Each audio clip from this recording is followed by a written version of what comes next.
many of you are entrepreneurs here or has ever done a company, wanted to do a company, collectively raise hand, never had a chance to do a company, works for a company? Okay. I hope I'm the right conference here. So anyway, so we're talking about how to build organizations. This is very interesting. So a guy walked up to me today and said that last year तो बहुत अच्छा talk दिया था, इस बार क्या हो गया? Have you given up on technology or what? I said no, this is a key thing that we actually failed to ever cover in all these conferences that we talk about, right? That is not just about writing code. I mean, there's a lot to it. A friend of mine, Aditya, said once, like, it's not about code that you write. It's about the software that you build that can sell as a product outside. And the interesting thing about this is that, when you work as a team, failure is singular, but success is never. What I mean by that is, if something was to fail, you can always pinpoint and say, oh, this person failed. But would that person not failing result in success? Well, probably not. A lot goes into it together to work as a unit to actually call it a success. And interestingly, there was this recent study that I was going through and it said that products never fail in a startup because of bad technology or scaling. When was the last time you heard a company that failed that could not scale? Well, none. But we fail as a team, we fail as a unit, we fail as an organization in multiple levels. So one of the most interesting concepts is this thing called Conways Law. What this says is, companies, so this was actually a paper which was published in 1966. Harvard Business Review rejected it. The year later, it was actually published as a law itself. So not as a law, but became a law almost. So companies where the structure of your organization is going to decide how your architecture comes out of it. Now, this is very interesting. A lot of people don't get this in first. Even I didn't. So what it means is that if you're building an organization where you have a distributed team, which sits one place, the other sits at another place, quite naturally, the architecture that comes out of it is going to represent those units in first place. Now, over the years, what has happened is that this was 40 years ago, 50 years ago. Now, what has happened is that as technology has become a first-class entity of organizations these days, the inverse has started happening as well, especially for engineering first organizations. What that means is that when you draw that white on a paper, those boxes of components, they end up taking the shape of the organization as you designed on the architecture. Now, few of those principles go behind laying down those architecture. And I'm just going to talk about those and how they end up resulting in what your organization looks like. And, well, it's a good place to work or a bad place to work. Now, another thing to go about this is that these are my interpretations of what I think. Take it them with a pinch of salt. And it's not like this is one thing that applies to your organization, you should only do it this way. In fact, it's the inverse. Don't do what fails and rest you can do. Like if I was to say, what's the best way to write an API? Well, you would say, it depends. So I'll start with a few stories here. First is this software disaster that happened in 2012 called Knight Capital. So this was a stock trading company on New York Stock Exchange. So what they used to do was they would basically try to offset the margin between the buy price and the ask price of any stock, convert that into internal trades that happen, and try to make money on it. Everything went well. The company was really valued, had $350 million in cash in 2012, until one day when they decided that they wanted to launch a new version of the software. There were 8 servers, massive servers, where each soft server had to be pushed with a manual piece of code. They pushed it everywhere. On the 8th machine, they almost forgot to remove the older testing code that used to run, which started coupling with the request coming in. And within the next 45 minutes, the company lost $480 million in cash. 2 days later, the company went bankrupt. They had 2 days to return $150 million deficit, raised the money, sold them off. Within a week, the company was gone. One of the poster boys just disappeared. Air traffic control at LA. Now, this is another interesting incident. September 2004, there used to be a counter that used to operate at the LA airport. And what it used to do was it would count backwards. And at every tick, they would take stock of what flights are coming in and control with them. The counter used to start at 2 raised to power 32 and would reset to 0. And it was one person's manual job. Well, I don't know why, but it was a manual job to go and reset the counter every now and then. The countdown happened. Somebody forgot to reset the counter. The backup system came up and it didn't work, crashed within a minute. What happened next is 35 flights were actually converging towards each other. A disaster was averted because a lot of manual sync back and forth. People actually coordinated on pieces of paper and tried to avert this crash, which actually was averted. But a lot of lives almost came close to being lost just because of this single incident. Another software thing, Ariane 5. This was an aircraft which was launched in 1997. So a piece of software was designed in the laboratory and was tested on integer values. But when the rocket was almost about to thrust beyond the speed, which was in float values now, the system misfired, the rocket inverted, and it actually crashed almost 4 kilometers from the surface. $400 million were lost by the agency. So there's I'm going to use a lot of stats. They may or may not be true. It's up to them to make what view of it. There's another study that was conducted by Jeffrey Watts over large cities that have expanded. So every time a city's population doubles, the per capita productivity increases by 15%.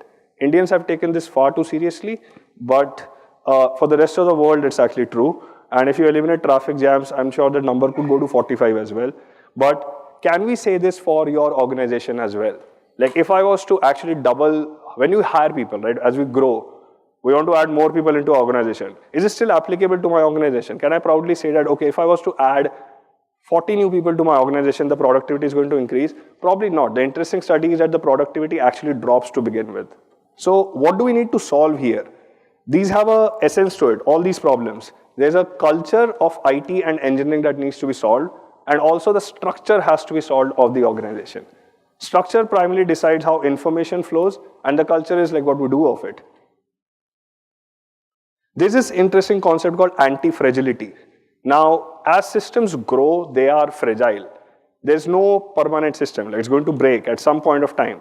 There's a system which is prone to failure, every system, as requests grow. But can we think of something like which is anti-fragile? Now, anti-fragile is something which is given stress on a system. If your existing system breaks, this system should thrive in it. In fact, it should excel in it. It wants more of stress. Now, let's take an example of a file sharing system. If I was to design a file sharing system where you would request and download a file, as the number of requests increase, this system is going to crumble under pressure. Requests increase, servers go down. If there was an anti-system of this, it would be a BitTorrent system, right? The stable state of a BitTorrent system is everybody on this planet wants a file of it, and everybody gets a copy of it. I think off late people have stopped torrenting, but if you go back into the times when you used to use BitTorrent, you would realize that why is there no local copy present around my vicinity? Now, Miley Cyrus had this video, this is only pop culture reference here, which this is another essence, like human gossip works the same way. The intent is to actually spread negative news about someone, but what it ends up doing is it makes it more popular. So after that WMA or VMA awards, people tried to spend negative publicity, and what happened was, as a result, the video was one of the most watched videos on YouTube. Novels, 46% of the top 100 20th century novels had a ban attempt on it. So what you're trying to work against it is actually working in the favor of the thing. Vaccination. Now, vaccination works something very similarly. What happens is that because of certain side effects, some people end up losing their lives, but the remainder of the population ends up being clear of the disease. The common thing here is that there's a small downside to doing what you do, and the upside is huge. Now, by sacrificing a bit of the downside, what you have achieved is a massive upside, which is almost anti-fragile.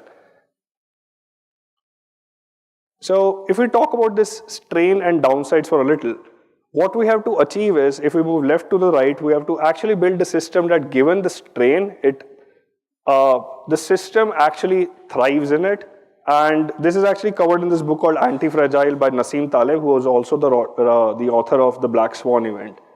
One of these practices that organizations follow these days of sacrificing a bit of downside in favor of a massive upside is called chaos engineering. How much does a downtime cost to your company? So chaos engineering is a concept where people, what they do is, so you go into your servers, you actually break down your production servers. So when I say that, hey, Cassandra is a good database, which doesn't break when the system is under massive load or under a network partition, my question to you is, have you validated it? How do you know it's going to work? Like when you say that, hey, this solution is good, how do you know this? Like, have you tested it's going to work in production or not? This is what chaos engineering does. Now, a lot of companies are actually doing it at scale. Netflix, they will not claim this, but a lot of people internally have told that they actually terminate production instances while services are up to induce latency.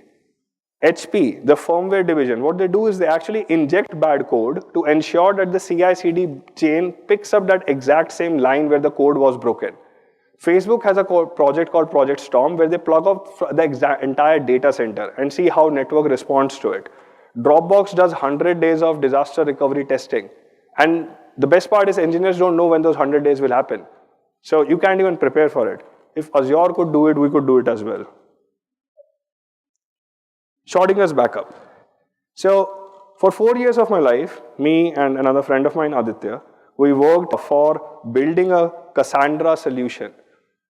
And we used to back up the databases regularly. But we don't know whether it worked or not because we never tested it. And one day we had to restore it. We still don't know whether it worked or not because we never tested it. Dependency inversion principle. The impact of that is, so basically you want to build systems which work on abstractions, and you don't want the higher modules to actually be tightly dependent on the lower modules. So the way to implement that in your organization is that you use roles and not titles. Now roles are ephemeral. Like I have a role today to make coffee or give this talk. Well, it could be filled by anybody. It doesn't depend on a concrete implementation. It's just an interface. You are expected to do you are expecting an interface to perform a particular behavior. Who does it? What is the exact implementation of it? Nobody cares and nobody knows. Single responsibility principle. Now, my interpretation of single responsibility principle here is slightly different. Like it doesn't mean that one person does one job, but it means that, or one unit. When I say person, I mean a unit because it depends on how your organization is designed. It could be that a unit comprises of two people who are responsible for the exact same thing, or it could be two different things. My interpretation here is that when you say a single responsibility principle, a single job, you can always hold one unit accountable for it. Why? So that stuff like this never happens. Take a moment to look at it, please. So anyway, he's just using a stare. So the idea is not to have 10x engineers either. Like we always say that, we want a 10x engineer. There's nothing like a 10x engineer. Like you can't have a single person do 10 jobs. The essence of single responsibility principle is this thing called transfer of fragility, which we have developed over years. Before the whole concept of site reliability engineering came into picture, there used to be a thing called DevOps culture as we know, mostly on this side of the planet. What used to happen is that there's a developer and there's an operations team. You throw over the wall, hey, take this piece of code and deploy it and don't bother about it. The downside of this approach is, if anything would break, the operations team is at the fault. If everything works, the developers are the stars. So, this is where fragility has been transferred over the wall, over to someone. When you say responsibility and single responsibility principle, and it is comprised of multiple roles who are actually involved in it, you're not doing this. There is active skin in the game for a person who's completely responsible for it, and he will ensure or she will ensure that, okay, I've got hold of everything that I need. If that means that I have to have the developer with me while the deployment is going on so that there's UAT being done, it's been taken care of. Communication. There's a very famous Hollywood line which says that don't call me, I'll call you back or not. So what that basically means is that we're not even going to call you. but in this particular case, I want to touch point on synchronous and asynchronous communication primitives. Now, all systems, when you design your APIs, when you design your architecture, now there is a choice that you have to make that whether this is synchronous or is it going to be asynchronous. Responsibility of failure, when it is a synchronous communication, the responsibility of failure is on the one who is calling. In an asynchronous communication primitive, the responsibility of the failure is on the one who the message was sent to. It's like, hey, can you please get this done? And I've sent you an email for this. Now the responsibility is on you when you get it done. Now obviously, it can be like an infinite wait and delay, just like in a regular system and architecture that you have. When it's a synchronous behavior, what you do is you keep retrying. If I depend on a piece of information, I would keep retrying for that information and eventually back off. Same is the case with an asynchronous principle as well. You set a deadline to it. Can you get this done? 3 days. Else, not implied. Like you do what you do with it. There's an expiry to it. Now, these communications primitives are very important in how we model and organize the entire communication that happens in our organization. Now, one of the things that has come up in the past 10 years, which I don't know why people like, is a tool called Slack. Now, the problem here is that people tend to mix this synchronous and asynchronous communication.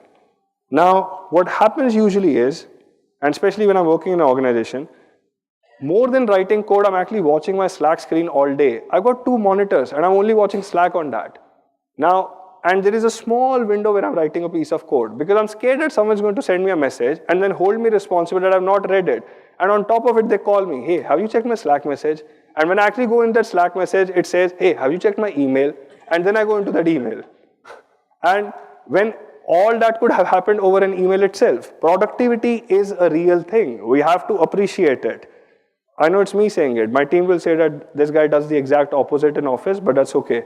So, and also what happens is that when you have, especially an organization, where you have designed multiple stakeholders to be able to take a decision, and they get onto Slack, that's a 6-hour-long battle. Now, every time this happens on Slack, I see that there's a direct correlation in the amount of popcorn consumed in my office by the rest of the people. Because they're just all watching what's happening on that Slack. People are fighting and not getting work done. And people tend to get into this principle, waiting on a bus syndrome. I have fought 1 hour for this. Maybe I'll fight 10 more minutes and get my work done the way I want it. And it goes on, and there's no work done. Now, we have to clearly define where Slack works and where Slack doesn't. We should only use it for real-time communication and be done with it. If there's any information that has to be done asynchronously, you leave an email.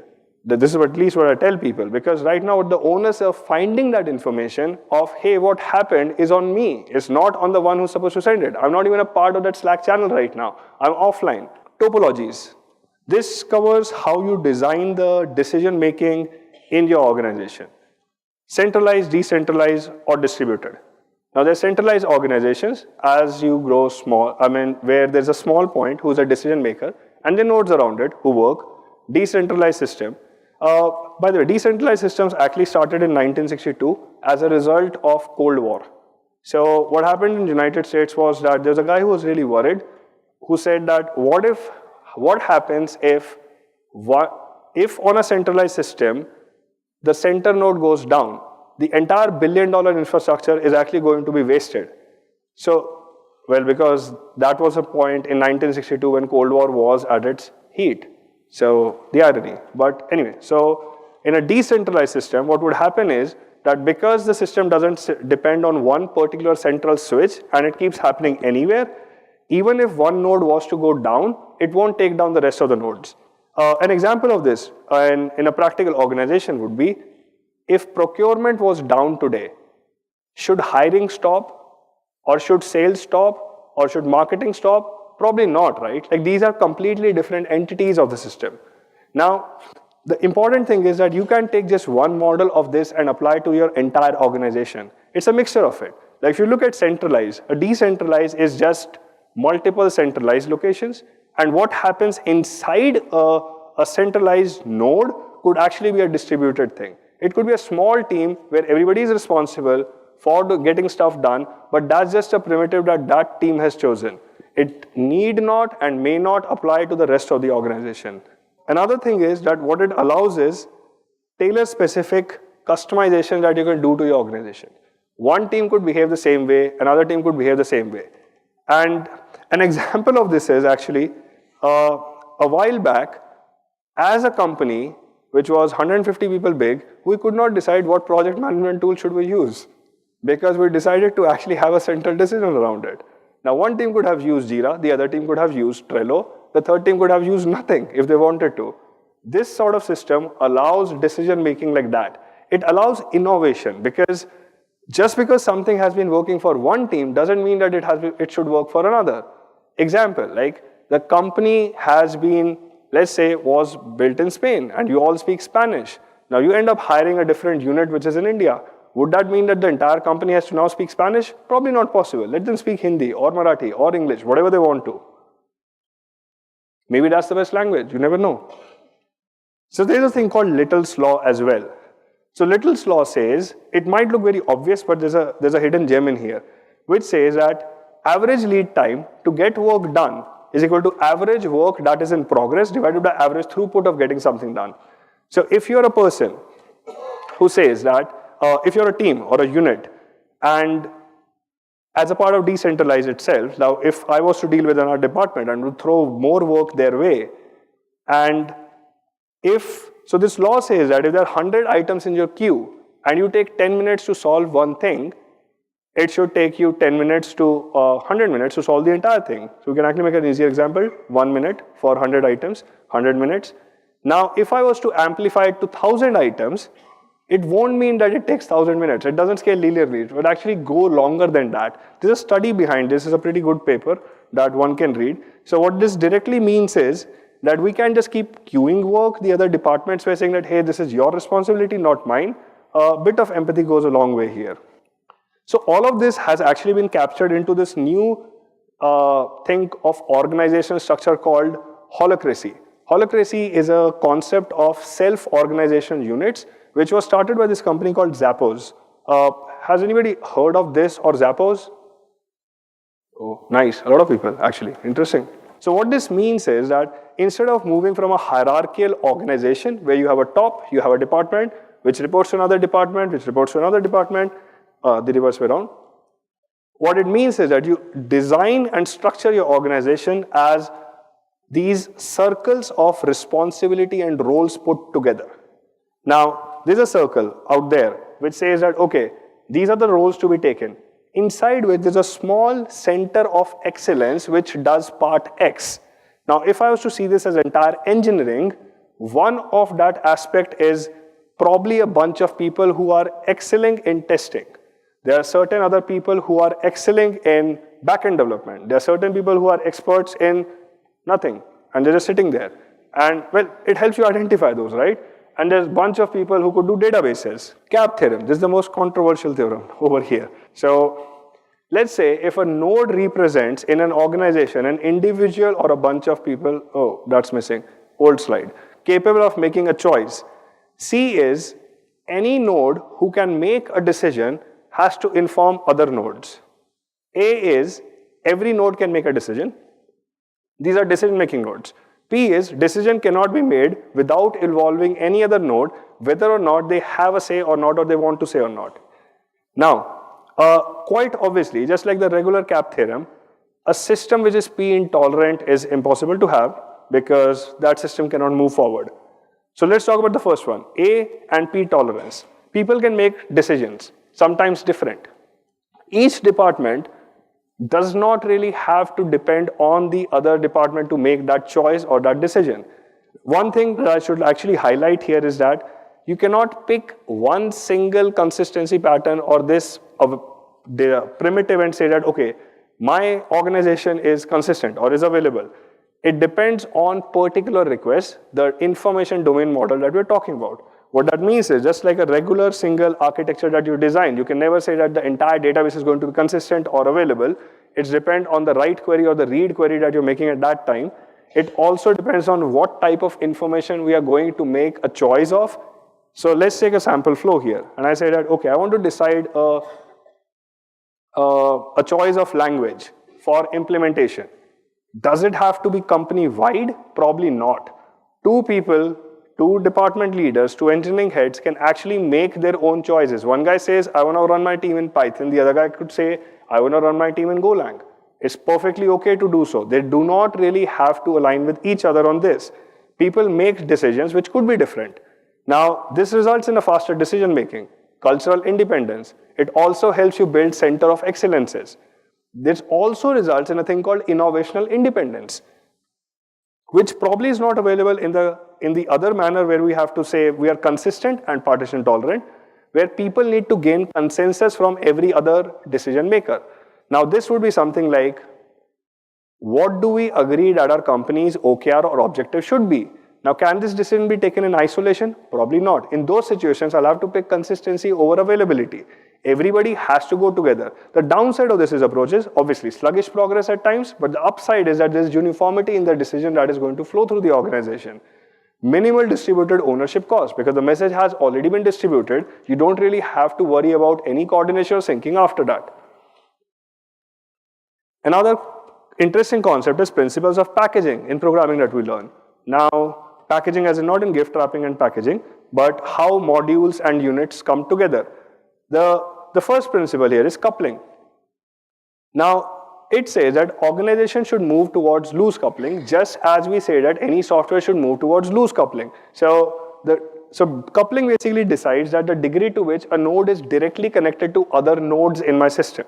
Now, it should be loose coupling is bothering me. So idea to implement this is that you have services and not contracts, because when you work that way, and service and contracts, what you mean here is that rather than depending too tightly on another team, you actually start thinking of everything as a service. Now, we actually do this as Trusting Social. Our ambition is to build everything as a service to other teams.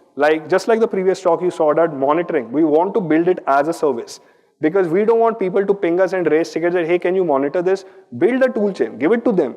Let them run it as a service. Let them run it as a tool, because you don't want humans interacting in there. You don't want coupling tightly there saying that, hey, can I have access to that developer? Well, why? You want to have access to a service. Let's have that instead. Cohesion, alignment between roles, alignment between nodes. Every implementation and goal must align between a team. And so you probably pack together similarly aligned and similar ambition people and developers together into one single unit, which do one kind of job rather than every kind of job. So you want God objects. Encapsulation.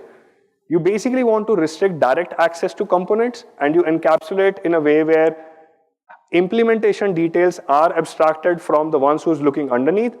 What that results in that each component can define its own service level agreement and say that, okay, this is my service and this is the SLA that I serve.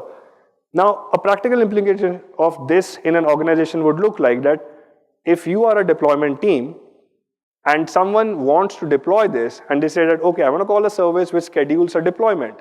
And the result of that would be that you define a SLA around it, that this service is available from this point to this time. And if one doesn't agree, you could change any implementation underneath it without others having to bother about how it is structured. How many developers do you have? How do you structure this? Is it being done by people or is it being done by code? Nobody cares. Observability. We've all talked about benefits of monitoring in software, like monitoring, measurements, metrics, etc. How do we apply this to an organization? Now, Google came up with this concept called OKRs. I'm sure everybody knows. For those who don't, we can actually just go this again. So basically, every time you say that I want to achieve something, you say that I will do X as measured by Y. If it cannot be measured, that probably cannot be quantified, and you probably can never tell whether it was done or not. So there has to be a unit of measurement to whatever we do. Now, this might sound very much like project management stuff, where we are actually measuring everything. I'll cover that part as well. These OKRs, what they do is they add transparency. If as a department, this is what your OKR is, it boils down underneath to a nested cadence where everybody who's working is working to the same goal in some way or the other. You have broken it down to manners. Like let's say, one thing is if a department or a company OKR is, we want to achieve deployment times of less than an hour. Now this is something which sounds like a pretty large statement. And the end result of this could be at multiple department level. Some guy has to build a CI/CD. Another guy has to also invest time in the fact that there has to be complete test coverage. And also a deployment chain as well. So CI/CD, testing, code quality, everything put together. OKRs kind of take care of that. Another thing to note about this OKR is that this can never be tied to your financial rewards. By missing an OKR doesn't mean that you lose your job. By missing an OKR doesn't mean that you don't get that next salary bonus, because you could be working hard towards it. Remember, failure is individual, but success is not, right? So also, never don't do it all. Like if you have all OKRs, do some of them, not everything, because then everybody feels that it was too easy. Testing and refactoring. This is a culture that you have to induce in your organization, where you say that it's okay to continuously refactor. Like don't pile on debt onto you. Take sprints, take time to test your code before it goes out. We have this habit that, oh, it's okay, just make a quick push it to production. Let's not introduce that culture, because debt is for real. And so here's a small study that came out in 2002, which says that software bugs, I don't know, by the way, that they all conduct this study in the US economy, never in the Indian economy. But this is like $60 billion have been lost each year because of bugs. And users used to incur 64% of the cost, that's 2/3. And developers would incur 1/3 of that cost. While it is impossible to eliminate these bugs, it was also found that if we actually make a proactive effort towards reducing these testing cycles and improving our coverages, we could actually reduce that cost by 1/3. There's quite a massive amount of money up there. And also because some bugs are too hard to catch in production. How many people get this joke? Probably no one. Okay, so that's a caterpillar. By the time you catch it, it's turned into a butterfly. That's a mugshot. So, tinkering. Creativity cannot be quantified at all points of time. Like we just said that we have OKRs, but not for everything. Some things have to be left unmeasured. And an example of this creativity is Gmail, Google Maps, Google Talk, AdSense. They were all built in this thing called 20% of a developer's time. And Google follows this principle of 80 and 20. Basically, 80% of the time that goes into stuff that is measurable, 20% of the time goes into stuff which is unmeasurable. It's okay. You could watch Game of Thrones in that period. Nobody's going to come after you. That's perfectly okay. But that's the thing. When you start implanting so much confidence and trust in your people, trust me, nobody actually does that. Like they all want to be productive while at job, and they all want to build this important stuff. Now, this is something that we actually try to do at Trusting Social Site Reliability Engineering. We encourage people to do work which is not their own job. Do outside of it. Build stuff that probably nobody wants to even use. No questions asked. Go out, make talks, like this one, like the one prior to this, and everything else that comes with it. Now, how many of you are managers? Nobody. How many of you hate managers? Oh, tough spot, boy. Anyway, so people say that, managers are here to nobody likes them. I didn't like them as well. But good managers are actually like Linux time sharing systems. So basically it's like, so what I learned with Linux time sharing, the whole thing is that you got multiple users, you got single resource. While some guy is actually blocked on some piece of information, doesn't mean that the person should remain blocked forever, right? That person can actually do very efficiently context switching for other people, unblock others, get them the right piece of information and move on. It moves into this callback mechanism. You need some information, you ask me. I'll give you this information once I have it. In the meanwhile, do this. In the meanwhile, I do this. So I was just having a word with Devangi in the morning, right? Like, managers are not people who manage. They are the people who should be unblocking. They enable the team. And if you're ever going to become a manager, be one like this. So, are we here first? Are we the first company who are trying to do this? Well, there are a lot of people who have actually done this, a lot of things. Okay, pick one. Which company should I give you a fun fact about? Netflix? Alright, cool. Now, because you've picked Netflix, I'll give you Zappos. So, right, Zappos, they have this concept where they say that every time they make a new hire, they actually give them $2,000 to not take that job. So you come in, you get selected for the interview and the company says, hey, take this 2,000 and don't take my job. It sounds ridiculous. You would say, hey, why won't I take that $2,000? Let go away. Well, they pay you really good outside of it as well, but they don't disclose you that amount at that point of time. But what they do with this small, simple trick here is that they are ensuring that only those people join the company who actually want to join the company. So those who wanted a $2,000 job switch or a gain would actually leave and move on and take the next job. And they don't judge them. I don't know whether they do or not, but I assume they don't. So interesting question would be that, can I do that over and over again? I don't know.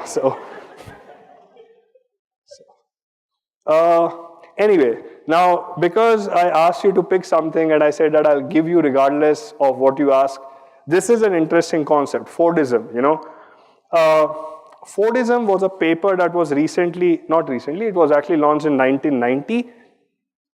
It speaks of what Ford did to the industry.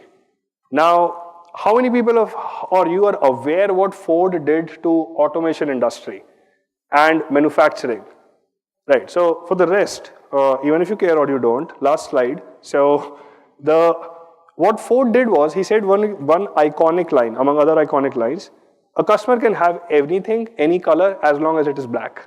So basically what it means is that, focus on what you can do best. Don't spread into doing everything, 100 things at the same time. Put all your energy in doing something, what you can do best, and just master it. They came up with this concept of assembly lines. This is where the whole concept of automation was started. Obviously, there are obviously people who would say that, hey, but humans were abused, etc. Well, I agree, but back then there were no robots. You had to get humans to do those jobs of assembly lines.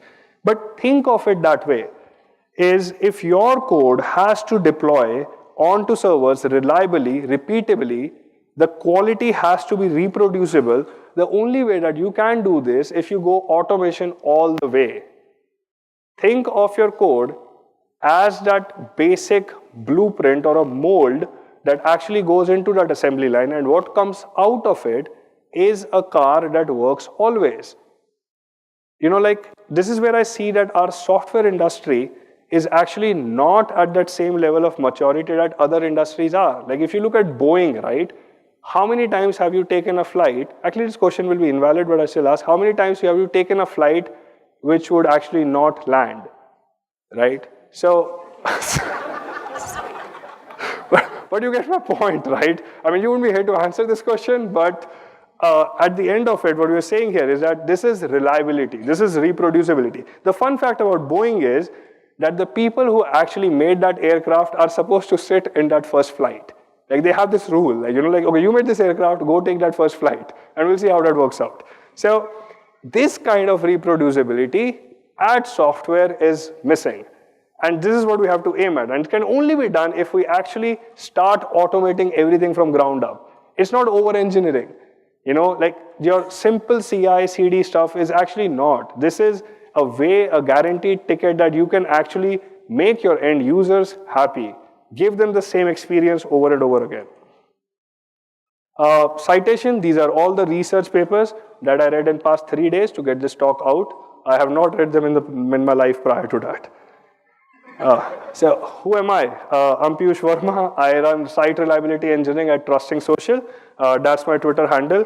And there are a few thank yous, credits. All the people who are here among this can give yourself a clap, and that's all about it.